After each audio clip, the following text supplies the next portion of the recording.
बिस्मिल्लाहिर्रहमानिर्रहीम। अस्सलामु अलैकुम वरहमतुल्लाहि वबरकातुहू। प्यारे दोस्तों, पीछे हमने बयान किया था कि जब सातवीं लड़की सुल्तान सलाहुद्दीन अयूबी रहमतुल्लाहि अलैह को कत्ल करने आई, आज इसका पार्ट नंबर 2 बयान करेंगे। दोपहर के बाद उन्हें आगे बहुत दूर बहुत से गिद्ध उड़ते और उतरते नजर आए। ये उसकी निशानी थी कि वहां कोई मुर्दार है। वो इलाका मिट्टी और रेत के टीलों का था। सहराई दरख्त भी थे।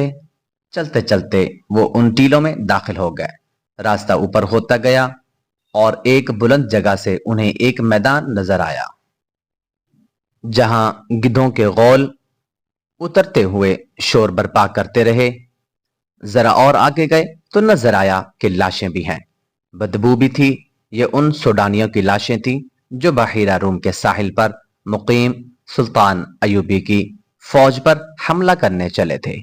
सुल्तान अयूबी के जानबाज सवारों ने रातों को उनके अक़बी हिस्से पर हमला करके ये कश्तो खून किया और सूडानी फौज को तत्तर बत्तर कर दिया। यहां से आगे मीलों वुसात पर लाशें बिखरी हुई थीं। सूडानियों को अपनी लाशें उठाने की मोहलत नहीं मिली थी। कैदियों और मुहाफिजों का काफिला चलता रहा और जरा सा रुख बदलकर लाशों और गिद्धों से हट गया। काफिला जब वहां से गुजर रहा था तो उन्होंने देखा कि लाशों के इर्द गिर्द उनके हथियार भी बिखरे हुए थे। उनमें कमाने और तरकश भी थे। बर्छियां, तलवारें और ढालें भी थी। कैदियों ने यह हथियार देख लिए। उन्होंने आपस में बातें की और राबिन ने उस लड़की से कुछ कहा जिसने मिस्री कमांडर पर कब्जा कर रखा था। लाशें और हथियार दूर दूर तक फैले हुए थे। दाएं तरफ टीलों के करीब सरसब्ज जगह थी। पानी भी नजर आ रहा था। सब्जा टीलों के ऊपर तक गया हुआ था। लड़की ने कमांडर को इशारा किया तो वो उसके करीब चला गया। लड़की ने कहा, यह जगह बहुत अच्छी है, हम यहीं रुक जाते हैं। मिस्री ने काफिले का रुख फेर दिया और सरसब्ज टीले के करीब पानी के चश्मे पर जा रोका। रात यहीं बसर करनी थी। सब घोड़ों और ऊंटों से उतरे। जानवर पानी पर टूट पड़े। रात गुजारने के लिए अच्छी जगह देखी जाने लगी। दो टीलों के दरमियान जगह कुशादा भी थी और वहां सब्जा भी था। यही जगह मुंतखब कर ली गई। जब रात का अंधेरा गहरा हुआ तो सब सो गए। मिस्री जाग रहा था और लड़की भी जाग रही थी। उस रात उसे खास तौर पर जागना और मिस्री कमांडर को पूरी तरह मदहोश करना था। उसे जब खजानों की आवाजें सुनाई देने लगी तो मिस्री के पास चली गई। उस लड़की की खातिर वो सबसे अलग और दूर हटकर लेटा था। लड़की उसे टेले की ओट में ले गई और वहां से और ज्यादा दूर जाने की ख्वाहिश जाहिर की। मिस्री उसकी ख्वाहिश का गुलाम हो गया था। उसे एहसास तक न था कि आज रात लड़की उसे एक खास मकसद के लिए दूर ले जा रही है। वो उसके साथ साथ चलता रहा और लड़की उसे टीलों से भी दूर ले गई। वो रुकी और मिस्री को बाहों में ले लिया। मिस्री बेखुद हो गया। उधर राबिन ने जब देखा कि कमांडर जा चुका है और दूसरे मुहाफिज गहरी नींद सोए हुए हैं तो उसने लेटे लेटे अपने एक साथी को जगाया। उसने साथ वाले को जगाया।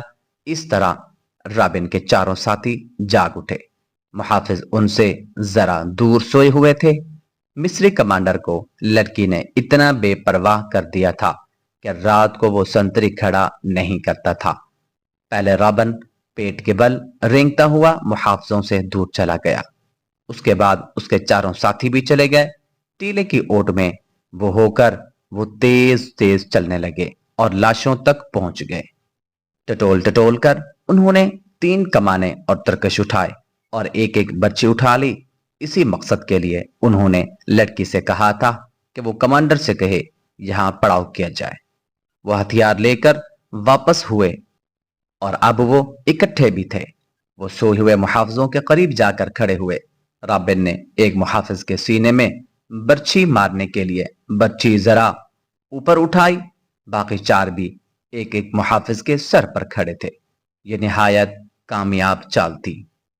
वो बैक वक्त 4 मुहाफिजों को खत्म कर सकते थे और बाकी 11 के संभलने तक उन्हें भी खत्म करना मुश्किल नहीं था। पीछे 3 शुतरबान थे और मिस्री कमांडर, वो आसान शिकार थे। राबिन ने जो ही बच्ची ऊपर उठाई, जनाटा सा सुनाई दिया और एक तीर राबिन के सीने में उतर गया। उसके साथ ही एक तीर राबिन के एक साथी के सीने में लगा।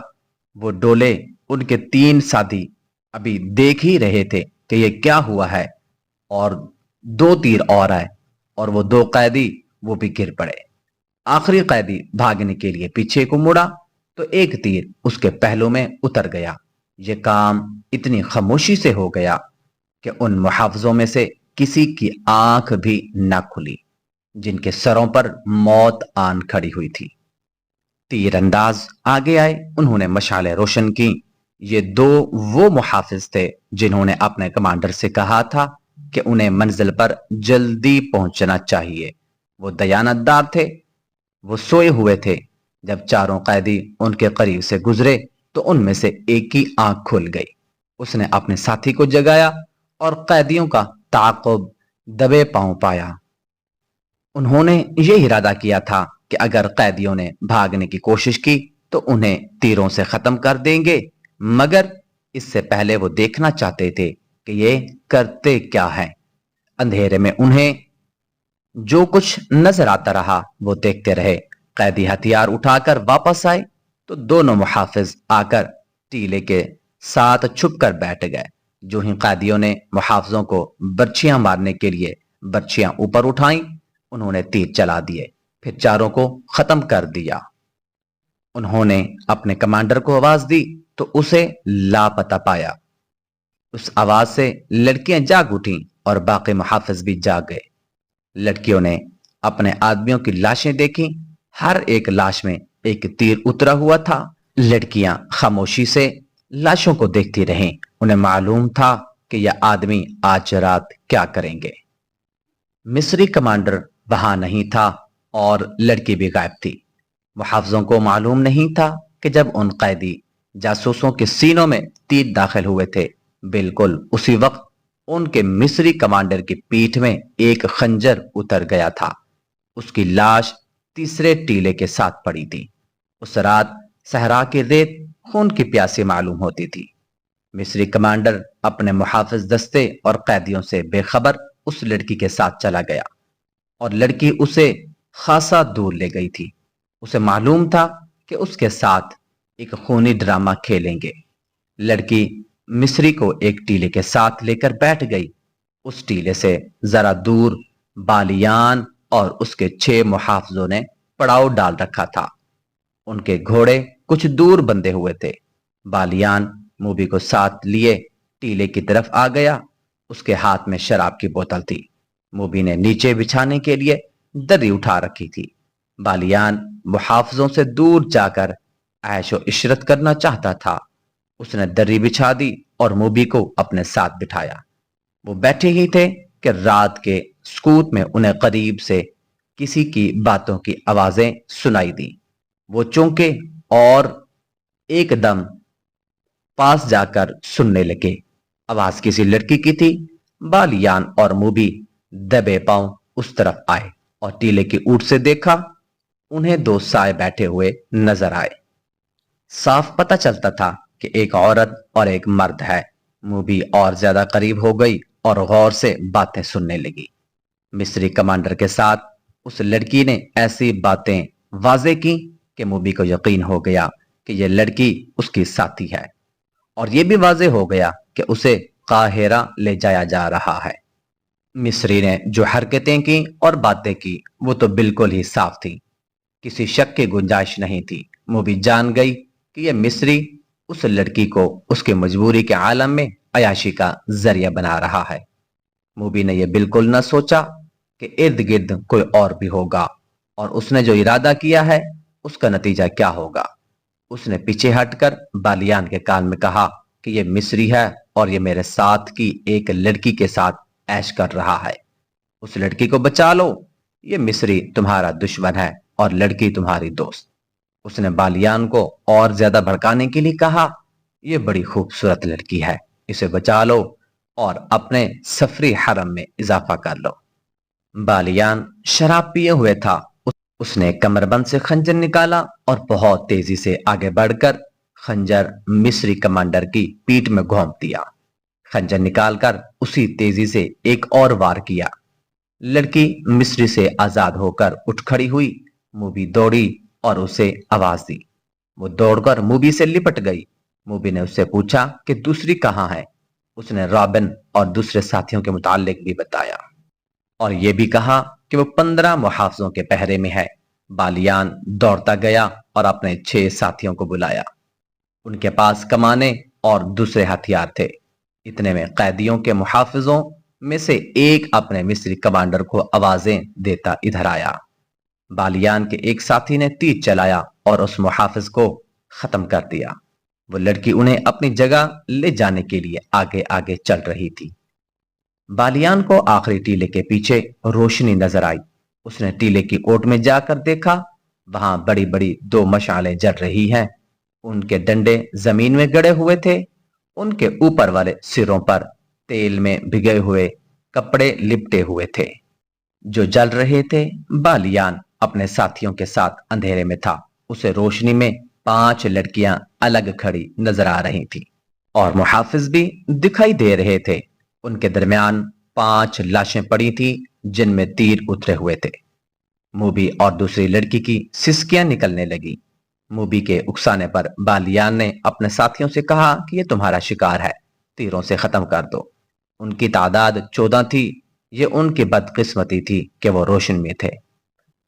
بالیان کے ساتھیوں نے کمانوں میں تیر ڈالے۔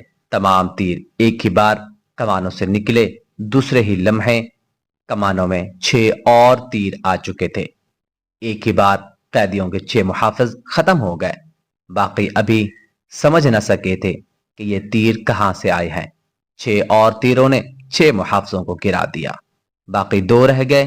ان میں سے ایک اندھیرے میں غائب ہو گیا، دوسرا ذرا سست نکلا اور وہ بھی سوڈانیوں کے بیک وقت 3 تیروں کا شکار ہو گیا۔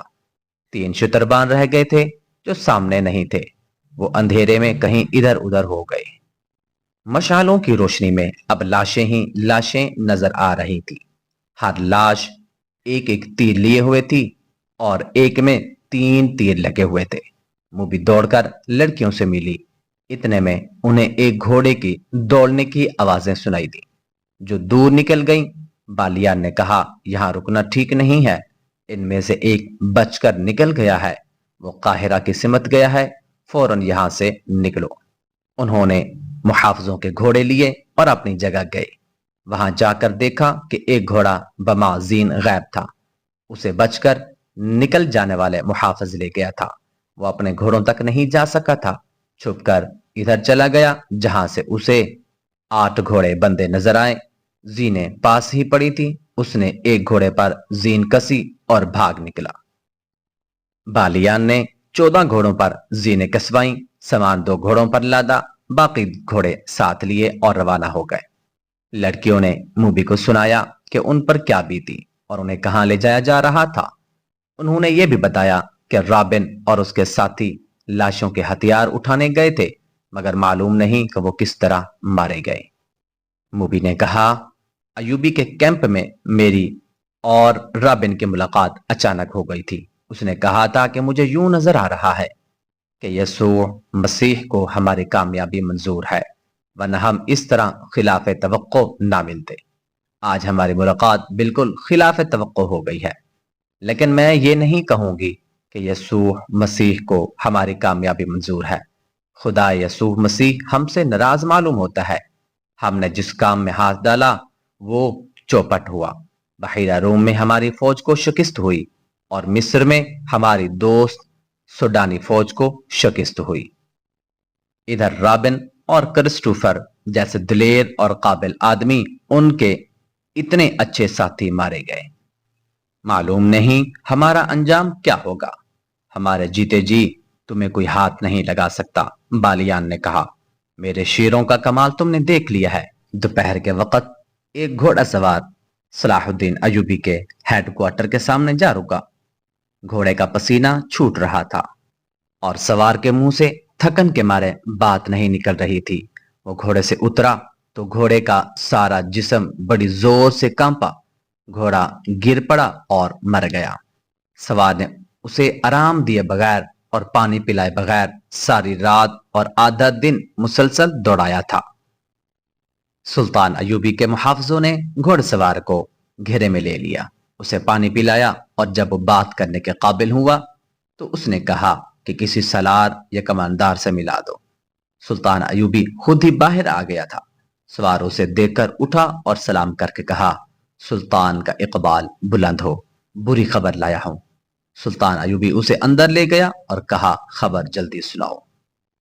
उसने कहा, हमारी कैदी लड़कियां भाग गई, हमारा पूरा दस्ता मारा गया है। उसने कहा, मर्द कैदियों को हमने जान से मार दिया है, मैं अकेला बच के निकला हूं। मुझे यह मालूम नहीं कि हमलावर कौन थे। हम मशालों की रोशनी में और वो अंधेरे में थे। अंधेरे से तीर आए और मेरे तमाम साथी खत्म हो गए। ये कैदियों के मुहाफिजों के दस्ते का वो आदमी था जो अंधेरे में गायब हो गया था और सूडानियों का घोड़ा खोलकर भाग गया था। उसने घोड़े को बगैर रोके दौड़ाता रहा और इतना तवील सफर आधे से भी थोड़े वक्त में तय कर लिया था। सुल्तान सलाहुद्दीन अयूबी ने अली बिन सुफियान और फौज के एक नायब सलार को बुलाया। वो आए तो उस आदमी से कहा कि अब वो सारी बात सुनाए। उसने कैंप से रवानगी के वक़्त से बात शुरू की और अपने कमांडर के मुतालिक बताया कि वो एक कैदी लड़की के साथ दिल बहलाता रहा और कैदियों से लापरवाह हो गया। फिर रास्ते में जो कुछ होता रहा और आखिर में जो कुछ हुआ उसने सब कुछ सुना दिया, मगर वो ये न बता सका कि हमला आवर कौन थे।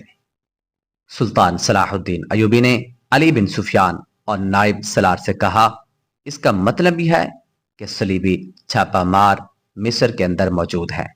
हो सकता है। अली बिन सुफियान ने कहा कि ये सहराई डाकू भी हो सकते हैं। इतनी खूबसूरत 6 लड़कियां और डाकुओं के लिए बहुत बड़ी कशिश थी। तुमने इसकी बात गौर से नहीं सुनी? सुल्तान अयूबी ने कहा। इसने कहा है, मर्द कैदी लाशों के हथियार उठा लाए थे और मुहाफिजों को कत्ल करने लगे थे। मुहाफिजों में से 2 ने उन्हें तीरों से हलाक कर दिया। उसके बाद उन पर हमला हुआ। इससे यही जाहिर होता है कि सलीबी छापामार उनके ताक़ुब में थे। वो कोई भी थे। सुल्तान मोहतरम, नायब सलार ने कहा, फौरी तौर पर काम करने वाला यह है कि इस अस्करी को रहनुमाई के लिए साथ भेजा जाए और कम अज कम 20 घोड़ा सवार जो तेज रफ्तार हों ताक़ुब के लिए भेजे जाए। ये बाद की बात है कि वो कौन थे। मैं अपने एक नायब को साथ भेजूंगा। अली बिन सुफियान ने कहा, इस अस्करी को खाना खिलाओ। सुल्तान अयूबी ने कहा, इसे थोड़ी देर आराम कर लेने दो। इतनी देर में 20 घोड़सवार तैयार करो और ताक़ुब में रवाना कर दो। अगर जरूरत समझो तो ज्यादा सवार भेज दो। मैंने जहां घोड़ा खोला था वहां 8 घोड़े बंधे हुए थे। मुहाफिज ने कहा, वहां कोई इंसान नहीं था, हमला आवर ही हो सकते हैं। अगर घोड़े 8 हैं तो वो भी 8 ही होंगे। छापामारों की तादाद ज्यादा नहीं हो सकती। नायब सलार ने कहा, हम इंशाअल्लाह उन्हें पकड़ लेंगे। ये याद रखो कि वो छापामार हैं। सुल्तान अयूबी ने कहा, और लड़कियां जासूस। अगर तुम एक जासूस या छापामार को पकड़ लो तो तुम समझ लो कि तुमने दुश्मन के 2 अस्करी पकड़ लिए। मैं एक जासूस को हलाक करने के लिए दुश्मन के 200 अस्करियों को छोड़ सकता हूं। एक औरत किसी का कुछ नहीं बिगाड़ सकती, मगर एक जासूस और तखरीबकार औरत अकेली पूरे मुल्क का बेड़ा गर्क कर सकती है। ये लड़कियां बेहद खतरनाक हैं। अगर वो मिस्र के अंदर गईं तो तुम्हारा पूरे का पूरा लश्कर बेकार हो जाएगा। एक जासूस या जासूसा को पकड़ने या जान से मारने के लिए अपने 100 सिपाही कुर्बान कर दो। ये सौदा फिर भी सस्ता है। छापामार अगर ना पकड़े जाएं तो मुझे परवाह नहीं। इन लड़कियों को हर कीमत पर पकड़ना है। जरूरत समझो तो तीरों से इन्हें हलाक कर दो, जिंदा निकल कर ना जाए। 1 घंटे के अंदर अंदर 20 तेज रफ्तार घोड़सवार रवाना कर दिए गए। उनका रहनुमा ये मुहाफिज था और कमांडर अली बिन सुफियान का एक नायब जाहिदीन भी था। ان سواروں میں فخر المصری کو بھی علی بن سفیان نے خاص طور پر شامل کیا تھا۔ یہ فخر کی خواہش تھی کہ اسے بالیان اور موبی کے تعاقب کے لیے بھیجا جائے۔ یہ تو نہ علی بن سفیان کو علم تھا نہ فخر المصری کو کہ جن کے تعاقب میں سوار جا رہے ہیں وہ بالیان، موبی اور ان کے 6 وفادار ساتھی ہیں۔ ادھر سے یہ 20 سوار روانہ ہوئے جن میں 21واں ان کا کمانڈر تھا۔ ان کا ہدف لڑکیاں تھیں اور انہیں چھڑا کر لے جانے والے ادھر سے صلیبیوں کے 20 کمانڈر آ رہے تھے جن میں 21واں ان کا کمانڈر تھا۔ ان کا بھی ہدف یہی لڑکیاں تھی، مگر ان کی کمزوری یہ تھی کہ وہ پیدل آ رہے تھے۔ دونوں پارٹیوں میں سے کسی کو معلوم نہ تھا کہ جن کے تعاقب میں وہ جا رہے ہیں وہ کہاں ہیں۔ صلیبیوں کی کمانڈر پارٹی اگلے روز سورج غروب ہونے سے کچھ دیر پہلے خاصا فاصلہ طے کر چکی تھی۔ راستہ اوپر چڑھ رہا تھا۔ وہ علاقہ نشیب و فراز کا تھا۔ یہ لوگ بلندی پر گئے تو انہیں دور ایک میدان میں جہاں کھجور کے بہت سے درختوں کے ساتھ دوسری قسم کے درخت بھی تھے، بے شمار اونٹ کھڑے نظر آئے۔ انہیں بٹھا کر ان سے سامان اتارا جا رہا تھا۔ 12-14 گھوڑے بھی تھے ان کے ساتھ۔ سوار فوجی معلوم ہوتے تھے، باقی تمام شتربان تھے۔ یہ 21 صلیبی رک گئے۔ انہوں نے ایک دوسرے کی طرف دیکھا جیسے انہیں یقین نہ آ رہا ہو کہ وہ اونٹ اور گھوڑے ہیں۔ یہی ان کی ضرورت تھی۔ ان کے کمانڈر نے پارٹی کو روک لیا اور کہا، ہم سچے دل سے صلیب پر ہاتھ رکھ کر قسم کھا کر آئے ہیں۔ وہ دیکھو صلیب کا کرشمہ، یہ معجزہ ہے۔ خدا نے آسمان سے تمہارے لیے سواری بھیجی ہے۔ تم میں سے جس کے دل میں کسی کا بھی گناہ یا فرض کوتاہی کا یا جان بچا کر بھاگنے کا خیال ہے وہ فوراً نکال دو۔ خدا کا بیٹا جو مظلوموں کا دوست اور ظالموں کا دشمن ہے تمہاری مدد کے لیے آسمان سے اتر آیا ہے۔ سب کے چہروں پر تھکن کے جو آثار تھے وہ غائب ہو گئے اور چہروں پر رونق آ گئی۔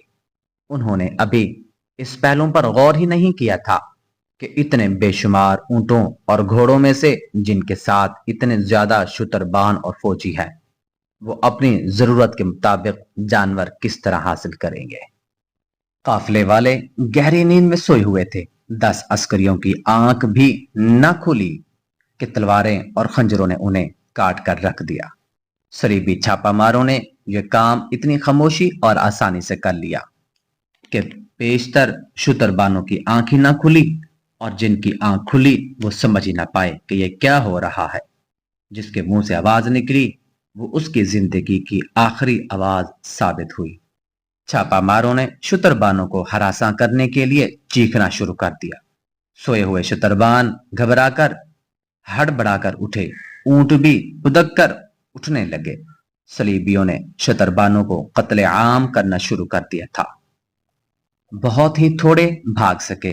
صلیبی کمانڈر نے چلا کر کہا کہ یہ مسلمانوں کا راشن ہے، تباہ کر دو، اونٹوں کو بھی ہلاک کر دو۔ انہوں نے اونٹوں کے پیٹوں میں تلواریں گھونپنی شروع کر دی۔ اونٹوں کے واویلے سے رات کانپنے لگی۔ کمانڈر نے گھوڑے دیکھے، 12 تھے، 10 سواروں کے لیے اور 2 فالتو۔ اس نے 9 اونٹ الگ کر لیے۔ سورج طلوع ہوا تو پڑاؤ کا منظر بڑا بھیانک تھا۔ بے شمار لاشیں بکھری پڑی تھیں۔ بہت سے اونٹ مر چکے تھے، کئی تڑپ رہے تھے، کچھ ادھر ادھر بھاگ رہے تھے۔ سورج طلوع ہوا تو پڑاؤ کا منظر بڑا بھیانک تھا۔ بے شمار لاشیں بکھری ہوئی تھیں، بہت سے اونٹ مر چکے تھے، کچھ ادھر ادھر بھاگ رہے تھے۔ ہر طرف خون ہی خون تھا۔ جدھر نگاہ جاتی تھی اونٹ مرے ہوئے یا تڑپتے نظر آتے تھے۔ راشن کی بوریاں پھٹی ہوئی تھی، آٹا اور کھانے کے دیگر سامان خون میں بکھرا ہوا تھا۔ 12 کے 12 گھوڑے غائب تھے اور وہاں کوئی زندہ انسان موجود نہیں تھا۔ چھاپا مار دور نکل گئے تھے، ان کی سواری کی ضرورت پوری ہو گئی تھی۔ اب وہ تیز رفتاری سے اپنے شکار کو ڈھونڈ سکتے تھے۔ شکار دور نہیں تھا۔ بالیان کا دماغ پہلے ہی موبی کے حسن و جوانی اور شراب نے معاف کر رکھا تھا۔ اب اس کے پاس 7 حسین اور جوان لڑکیاں اور بھی آ گئی تھی۔ وہ خطروں کو بھول ہی گیا تھا۔ موبی اسے بار بار کہتی تھی کہ اتنا زیادہ कहीं रुकना ठीक नहीं है।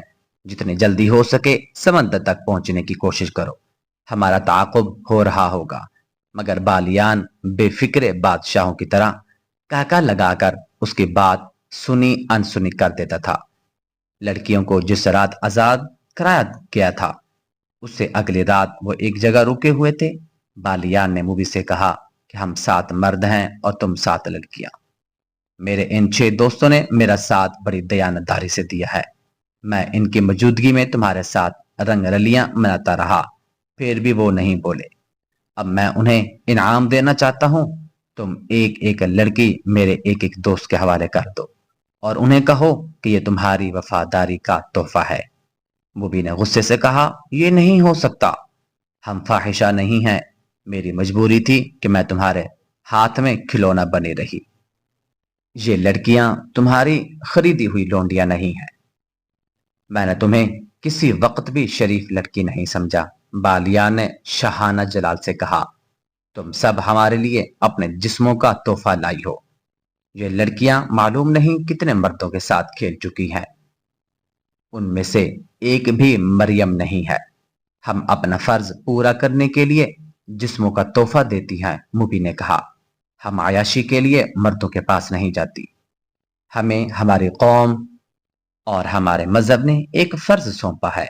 उस फर्ज की अदायगी के लिए हम अपना जिस्म, अपना हुस्न और अपनी अस्मत को हथियार के तौर पर इस्तेमाल करती है। हमारा फर्ज पूरा हो चुका है। अब तुम जो कुछ कह रहे हो ये आयाशी है जो हमें मंजूर नहीं। जिस रोज हम आयाशी में उलझ गए उस रोज से सलीब का जवाल शुरू हो जाएगा। सलीब टूट जाएगी। हम अपने इस्मत के शीशे को तोड़ देती है ताकि सलीब ना टूटे। हमें ट्रेनिंग दी गई है कि एक मुसलमान सरबराह को तबाह करने के लिए 10 मुसलमानों के साथ रातें बसर करना जायज है और कारे सवाब है। मुसलमानों के एक मजहबी पेशवा को अपने जिस्म से नपाक करने को हम एक अजीम कार खैर समझती हैं। तो इसका मतलब ये हुआ कि तुम सलीब की बका के लिए मुझे इस्तेमाल कर रही हो। बालियान के एहसासात आहिस्ता आहिस्ता जागने लगे। क्या तुम मुझे सलीब का मुहाफिज बनाना चाहती हो? क्या तुम अभी तक शक में हो? मुबी ने कहा, तुमने सलीब के साथ क्यों दोस्ती की है? सलाहुद्दीन अयूबी की हुक्मरानी से आजाद होने के लिए। बालियान ने कहा, सलीब की हिफाजत के लिए नहीं। मैं मुसलमान हूं लेकिन इससे पहले मैं सूडानी हूं। मैं सबसे पहले सलीबी हूं। मुबी ने कहा, ईसाई हूं और इसके बाद उस मुल्क की बेटी हूं जहां मैं पैदा हुई थी। मुबी ने उसका हाथ अपने हाथ में लेकर कहा, इस्लाम कोई मजहब नहीं, इसलिए तुम अपने मुल्क को इस पर तरजीह दे रहे हो। ये तुम्हारी नहीं, तुम्हारे मजहब की कमजोरी है। तुम मेरे साथ समंदर पार चलो तो मैं तुम्हें अपना मजहब दिखाऊंगी। तुम अपने मजहब को भूल जाओगे।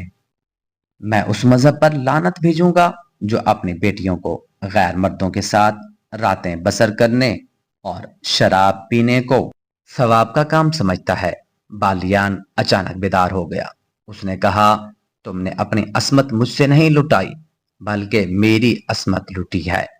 मैंने तुम्हें नहीं बल्कि तुमने मुझे खिलौना बनाए रखा है। एक मुसलमान का ईमान खरीदने के लिए असमत कोई ज्यादा कीमत नहीं। लड़की ने कहा, मैंने तुम्हारी असमत नहीं लूटी, तुम्हारा ईमान खरीदा है। मगर तुम्हें रास्ते में भटकता हुआ छोड़कर नहीं जाऊंगी। तुम्हें एक अजीम रोशनी की तरफ ले जा रही हूं जहां तुम्हें अपना मुस्तकबिल और अपनी आकबत हीरो की तरह चमकती नजर आएगी।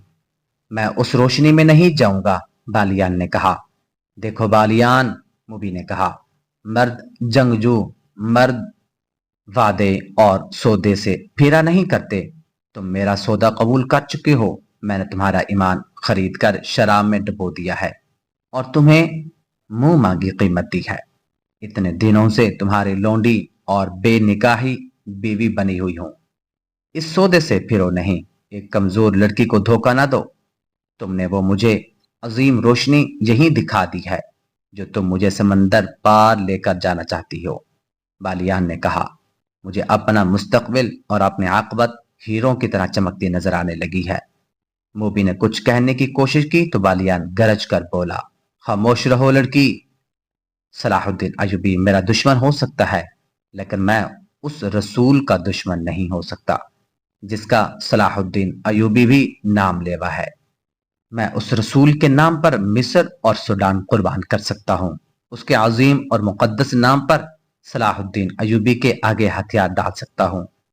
میں تو تم کو کئی بار کہہ چکی ہوں کہ شراب کم پیا کرو، موبی نے کہا۔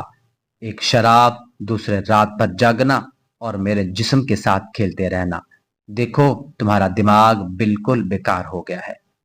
تم یہ بھی بھول گئے ہو کہ میں تمہاری بیوی ہوں۔ میں کسی فاحشہ صلیبی کا خاوند نہیں ہو سکتا۔ اس کی نظر شراب کی بوتل پر پڑی، اس نے بوتل اٹھا کر دور پھینک دی اور اٹھ کھڑا ہوا۔ اس نے اپنے دوستوں کو بلایا، وہ دوڑتے ہوئے آئے۔ اس نے کہا، یہ لڑکیاں اور یہ لڑکے بھی تمہاری قیدی ہیں، انہیں واپس قاہرہ لے چلو۔ قاہرہ؟ ایک نے حیران ہو کر کہا، آپ قاہرہ جانا چاہتے ہیں؟ اس نے کہا، ہاں قاہرہ۔ حیران ہونے کی ضرورت نہیں ہے، اس ریگزار میں کب تک بھٹکتے رہو گے؟ کہاں جاؤ گے؟ چلو گھوڑوں پر زینے کسو اور ہر لڑکی کو ایک ایک گھوڑے کی پیٹھ پر باندھ کر لے چلو۔ صحرا میں اونٹ کا سفر بے آواز پا ہوتا ہے، گھوڑوں کے ٹاپوں کی ہلکی ہلکی آوازیں سنائی دیتی ہیں، لیکن اونٹ کے پاؤں خدا نے ایسے بنائے ہیں کہ ہلکی سی بھی آواز پیدا نہیں ہوتی۔ بالیان جس وقت موبی کے ساتھ باتیں کر رہا تھا، اسے محسوس تک نہ ہوا کہ ایک اونٹ ایک چھوٹے سے ریتلے ٹیلے کی اوٹ میں کھڑا ان دونوں کو اور 6 لڑکیوں کو اور 6 آدمیوں کو دیکھ رہا ہے۔ وہ صلیبی کمانڈر پارٹی کا ایک آدمی تھا۔ اس پارٹی کا کمانڈر عقل مند تھا۔ بالیان کے ڈیرے سے تقریباً آدھا میل دور اس نے پڑاؤ کیا تھا۔ اس کے وہم و گمان میں بھی نہیں تھا کہ اس کا شکار اس سے نصف میل دور ہے۔ اس نے فوجی دانش مندی سے کام لیتے ہوئے رات کو 3 آدمیوں کو یہ ڈیوٹی دی تھی کہ وہ اونٹوں پر سوار ہو کر دور دور تک گھوم آئیں اور جہاں انہیں کوئی خطرہ یا کام کی کوئی چیز نظر آئے آ کر اطلاع کریں۔ اس کام کے لیے اونٹ ہی موزوں سواری تھی، کیونکہ اس کے پاؤں کی آواز نہیں ہوتی۔ تینوں سوار مختلف سمتوں کو چلے گئے۔ یہ سارا علاقہ ایسا تھا کہ پڑاؤ کے لیے نہایت اچھا تھا۔ اس کے لیے کمانڈر نے سوچا تھا کہ یہاں کسی اور نے بھی ڈیرے ڈال رکھے ہوں گے۔ ایک شتر سوار کو روشنی سے نظر آئی تو وہ اس طرف چل پڑا۔ یہ ایک چھوٹی مشال تھی جو بالیان کے عارضی کیمپ میں چل رہی تھی۔ شتر سوار آگے گیا تو ایک ٹیلے کے پیچھے ہو گیا، جو اتنا ہی اونچا تھا کہ اونٹ پر سوار ہو کر آگے دیکھا جا سکتا تھا۔ اونٹ اور سوار اس کے پیچھے چھپ گئے تھے۔ اسے ہلکی ہلکی روشنی میں لڑکیاں نظر آئیں جو بالیان کے فوجی دوستوں کے ساتھ گپ شپ لگا رہی تھی۔ ان سے کچھ دور ایک اور لڑکی اور ایک آدمی کے ساتھ باتیں کرتی نظر آئی۔